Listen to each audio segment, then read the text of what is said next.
పాకిస్తాన్ తరపున గూఢచర్యం ఆరోపణలతో హర్యానాకి చెందిన యూట్యూబర్ జ్యోతి మల్హోత్రా అరెస్ట్ అవ్వడం సంచలనం రేపింది. ఆమె ఇంట్లో లభించిన ఒక రహస్యమైన డైరీ ద్వారా ఈ కేసు మరింత ఆసక్తికరంగా మారింది. ఈ డైరీలో జ్యోతి రాసిన కొన్ని విషయాలు, ముఖ్యంగా ఐ లవ్ యూ అనే ఇంగ్లీష్ నోట్ పోలీసుల దృష్టిని ఆకర్షించింది. ఈ డైరీలో రాసిన సమాచారం గూఢచర్యంతో సంబంధం కలిగి ఉందా లేదా అని తెలుసుకునేందుకు దర్యాప్తు సంస్థలు లోతుగా విచారణ జరుపుతున్నాయి. ఈ కేసు జాతీయ స్థాయిలో చర్చనీయాంశంగా మారింది. ఎందుకంటే జ్యోతి ఒక ప్రముఖ ట్రావెల్ బ్లాగర్, యూట్యూబర్ గా గుర్తింపు పొందడమే. డైరీలోని కొన్ని పేజీలలో సవిత అనే పేరుతో కొన్ని సూచనలున్నాయి. ఇందులో సవిత పళ్ళు తీసుకురా, సవిత ఇంటిని జాగ్రత్తగా చూసుకో, చాలా త్వరగా ఇంటికి రావాలి వంటి విషయాలు ఉన్నాయి. ఈ సవిత ఎవరు? జ్యోతి కుటుంబ సభ్యురాలా లేక ఆమెకు సన్నిహితమైన వ్యక్తి అని తెలుసుకునేందుకు పోలీసులు ప్రయత్నిస్తున్నారు.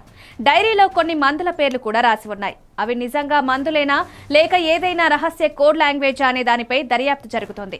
జ్యోతి ఎక్కడికి వెళ్లినా తన వెంట డైరీని తీసుకువెళ్లేదని పోలీసులు గుర్తించారు. అంటే ఆమెకు తన ఆలోచనలు, ప్లాన్లను రాసుకునే అలవాటు ఉందని అర్థమవుతోంది. జ్యోతి మల్హోత్రా ఒక ట్రావెల్ బ్లాగర్ గా బాగా పేరు పొందిన వ్యక్తి. ఆమె యూట్యూబ్ ఛానల్లో లక్షల మంది ఫాలోవర్స్ ఉన్నారు. ఆమె ఇండోనేషియాలోని బాలి ట్రిప్ సమయంలో ఒక వీడియోని అప్లోడ్ చేసిన తర్వాత తాను వీడియోల మేకింగ్ కోసం లక్షల రూపాయలు ఖర్చు చేసినట్లు డైరీలో రాసుకుంది. అయితే గూఢచర్యం ద్వారా ఆమెకు మనీ వచ్చి ఉంటుందనే కోణాన్ని పరిశీలిస్తున్నారు. ఆ డైరీలోని ఐ లవ్ యూ నోట్ ఎవరిని ఉద్దేశించి రాసుకుంది అనే విషయం కూడా దర్యాప్తు బృందం దృష్టిలో ఉంది. ఆమె మాత్రమే కాదు, ఉత్తర భారతదేశంలోని వివిధ ప్రాంతాల నుంచి గూఢచర్యం ఆరోపణలతో మరికొందరిని కూడా అరెస్ట్ చేశారు. ఈ కేసు దేశవ్యాప్తంగా అందరి దృష్టిని ఆకర్షించింది. ఎందుకంటే ఒక ప్రముఖ యూట్యూబర్ పై ఇంత తీవ్రమైన ఆరోపణలు చాలా అరుదు.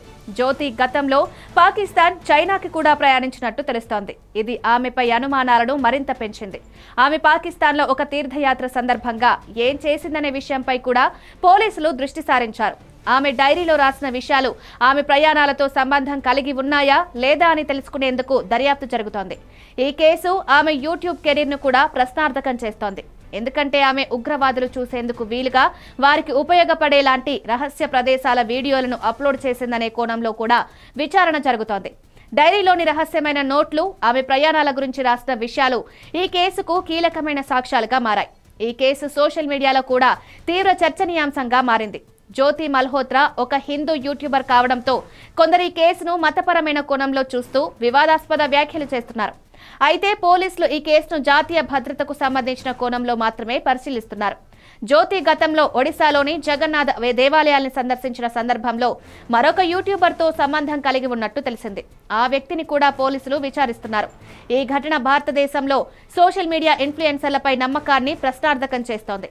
జ్యోతి వంటి ప్రముఖ వ్యక్తులు గూఢచర్యం వంటి తీవ్రమైన ఆరోపణలతో అరెస్టు కావడం సామాన్య ప్రజల్లో ఆశ్చర్యాన్ని కలిగిస్తోంది. ఈ కేసు దర్యాప్తు పూర్తయ్యే వరకు మరిన్ని వివరాలు వెల్లడయ్యే అవకాశం ఉంది. అయితే ప్రస్తుతం ఈ కేసులో జ్యోతి డైరీ దేశవ్యాప్తంగా ఆసక్తిని రేకిస్తోంది.